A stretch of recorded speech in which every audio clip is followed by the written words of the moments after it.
नमः शिवाय। मैं हूं एस्ट्रोलॉजर के एम सिन्हा और मैं अपने यूट्यूब चैनल पर आप सभी का हार्दिक स्वागत करता हूं। महत्वपूर्ण वीडियो है और आप लोगों ने कमेंट सेक्शन में लिखा था काफ़ी दिनों से, जब मैं अपने प्रोजेक्ट में भी था तब भी आप लोगों के मैसेज तो रीड कर पा रहा था। और मैसेज में आप लोगों ने ये लिखा था कि तेलंगाना सीट में क्या, तेलंगाना में जो ओवैसी वर्सेस माधवी लता का जो सीट है उसमें कौन जीतने वाला है। तो देखिए, ऑनेस्टली मैं बता दूं कि मुझे जो चार्ट मिला हुआ है इंटरनेट से मिला हुआ है, और इंटरनेट के चार्ट में बहुत सारे एरर हो सकते हैं क्योंकि बर्ड डिटेल और बर्ड टाइपिंग करेक्टली मेंशन नहीं होता है। लेकिन मैंने इससे बचने के लिए प्रश्न कुंडली का भी सहायता लिया और साथ में न्यूमरोलॉजी से भी इसको चेक करके बता रहा हूँ।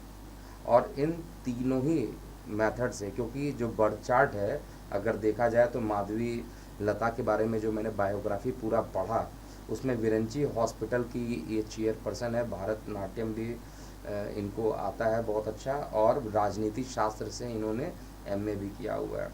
2 दिसंबर 1988 बर्थ डेट है गूगल पर, और हैदराबाद में इनका जन्म हुआ है। इनकी जो कुंडली बनती है वो, अगर हम सूर्य कुंडली को लेकर देखते हैं, क्योंकि टाइमिंग कंफर्म नहीं है, अगर डेट सही भी है तो टाइमिंग कंफर्म नहीं रहता है गूगल पर, इसीलिए हमें बायोग्राफी को अध्ययन करना पड़ता है। तो सूर्य जो है अगर आप देखिएगा वृश्चिक में जाकर बैठे हुए हैं, और वृश्चिक का जो सूर्य है बुध के साथ बुध आदित्य योग का फॉर्मेशन कर रहा है, और दशम भाव का मालिक भी सूर्य बन जाता है। सूर्य का दशम भाव में लगन में जाकर बैठना अपने आप में एक बहुत ज़्यादा पावरफुल इंसान को बना देता है। साथ में इनकी कुंडली में क्या मालव्य नामक पंच महापुरुष योग बना है, जो कला नृत्य साहित्य इसमें लोगों का जो जुड़ाव होता है वो भी इनके चार्ट में, कम से कम सूर्य कुंडली के चार्ट में हमें यहाँ दिखाई दे रहा है। सूर्य कुंडली है इसलिए दशा अंतरदशा का एनालिसिस करना मुश्किल होगा यहाँ पर, क्योंकि सूर्य कुंडली अगर हम बना देते हैं तो उसके अकॉर्डिंग दशा अंतरदशा का प्रिडिक्शन थोड़ा टफ हो जाता है, क्योंकि दशा अंतरदशा में ज़्यादा चेंजेस तो नहीं आते हैं, क्योंकि चंद्रमा की पोजीशन फिक्स्ड है, और चंद्रमा जिस राशि में रहते हैं, जिस नक्षत्र में रहते हैं, उनके स्वामी नाथ की जो दशा होती है वो स्टार्ट हो जाती है। लेकिन फिर भी मैं यहाँ पर लगन चार्ट पर ही फोकस करना ज़्यादा उचित समझता हूँ। ये चार्ट मेरे दृष्टि के अनुसार थोड़ा ठीक दिखाई देता है। लेकिन असुद्दीन ओवैसी की बात किया जाए तो इनका भी गूगल पे जो बर्थ डिटेल है 13 मई 1969 है, और हैदराबाद में सूर्य कुंडली बनाते हैं तो लगन में सूर्य उच्च के हैं, और मेष लग्न की मतलब मेष लगन सूर्य कुंडली भी देखा जाए तो यहाँ पर सूर्य का उच्च का बैठना वो भी एक प्रकार से, अगर इनकी पूरी बायोग्राफी को देखा जाए तो 1984 से लगातार 40 साल हो गए, 4 दशक बीत चुके हैं जहाँ पर ओवैसी का ही वहाँ पर राज चलता है, एक छत्र राज चलता है।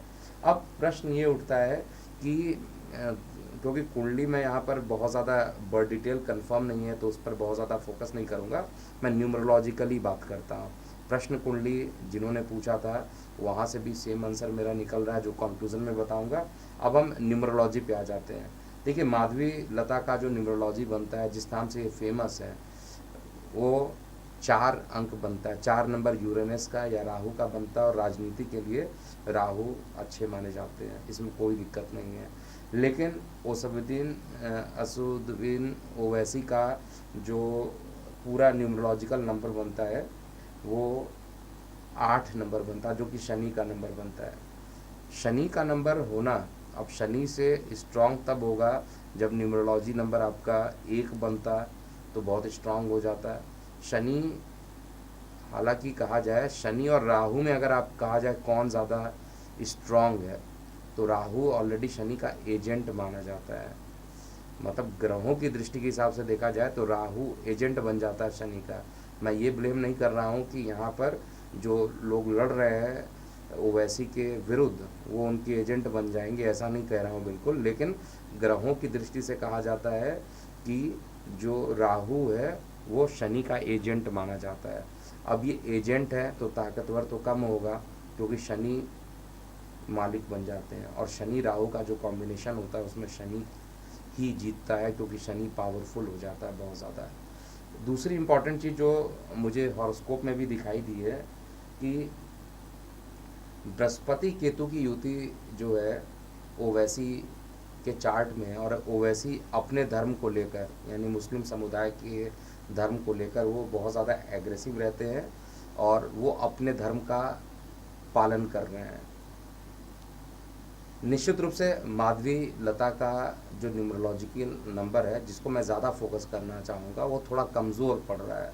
अगर यही नंबर 1 आ जाता या यही नंबर आपका एक नंबर आता तो सबसे बढ़िया रहता, क्योंकि शनि को अगर कोई हरा सकता है तो सूर्य होता, या तो 9 नंबर बन जाता, मंगल का बनता तो भी बहुत अच्छा हो जाता। 4 नंबर अगर न्यूमरोलॉजिकली नंबर 4 बन रहा है तो 4 नंबर ये थोड़ा सा कठिन होगा। दूसरा जो है, क्योंकि ये जो राजनीति है ये विरासत में मिली हुई है, ओवैसी को ये जो राजनीति मिली हुई है विरासत में मिली। इनके पिताजी 6 बार उसी सीट से लगातार जीते हैं, 4 बार ओवैसी भी जीत चुके हैं।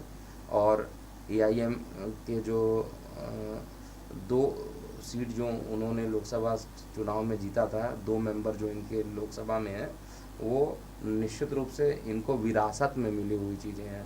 और जो विरासत में मिली हुई है, सूर्य उच्च का, अगर सूर्य कुंडली में देखा जाए सूर्य उच्च का है, यानी पिता जो है उच्च श्रेणी के रहे होंगे। मतलब किस पॉइंट ऑफ व्यू से, नेम और फेम में। अगर नेम फेम में नहीं रहते उच्च का तो 6 बार चुनाव नहीं जीत सकते थे। भले ये अपने समुदाय के लिए लड़ रहे हैं, लेकिन इनका जो सूर्य है बहुत स्ट्रांग है। न्यूमरोलॉजिकली भी इनका शनि स्ट्रांग है। और साथ में देखा जाए तो 4 नंबर माधवी लता का बन रहा है। माधवी लता प्रयास कुछ भी कर लें, कितना भी प्रयास कर लें, मेरा तो प्रेडिक्शन यही है और ऑनेस्ट प्रेडिक्शन ही दूंगा। आप एक्सेप्ट करते हैं नहीं एक्सेप्ट करते हैं बात अलग है, लेकिन ऑनेस्ट प्रेडिक्शन मेरा यही है कि ओवैसी पुनः उस सीट से जीत रहे हैं। और माधवी लता को अभी और ज़्यादा मेहनत करने की ज़रूरत पड़ेगी। हो सकता है अगले चुनाव में जब ये लड़ेंगी तो उस समय कुछ चीज़ें इनके फेवर में आ सकती है, लेकिन कम से कम 2024 के जो चुनाव होंगे उसमें तो मुझे यही दिखाई दे रहा है कि वो वैसे ही चुनाव जीतने वाले हैं। तो अगला वीडियो आपको कौन सा देखना है ज़रूर कमेंट सेक्शन में लिखिएगा। और इस वीडियो में आपको जो कमेंट करना है, देखिए किसी भी समुदाय के लोग हों, चाहे मुस्लिम समुदाय के हों चाहे हिंदू समुदाय के हों, सभी अपने समुदाय को आगे बढ़ाना चाहते हैं। लेकिन हमारे मोदी जी सर्वधर्म समान की नीति को अपनाकर आगे बढ़ने के लिए सोच रहे हैं और यही बहुत बड़ी बात है। इसलिए हम सभी को, एक तो देखिए 2 चरण के फेज़ ऑलरेडी निकल चुके हैं, वोटिंग प्रतिशत काफ़ी कम हो रहा है, इसलिए घर से ज़रूर निकलिए, वोट कीजिए। वोट अगर नहीं कीजिएगा तो केवल ख्वाबों की दुनिया में लोग नहीं जीते हैं। एस्ट्रोलॉजी एक गणना मात्र है, लेकिन फिर भी आपको अपना कर्म निभाना चाहिए और आपको घर से निकलकर वोटिंग कम से कम करना चाहिए। पहले और दूसरे चरण के वोट में, इसीलिए जो मैं स्टार्टिंग में प्रेडिक्शन दिया था कि पहले चरण और दूसरे चरण में लगभग बराबरी का टक्कर मुझे दिखाई दे रहा है।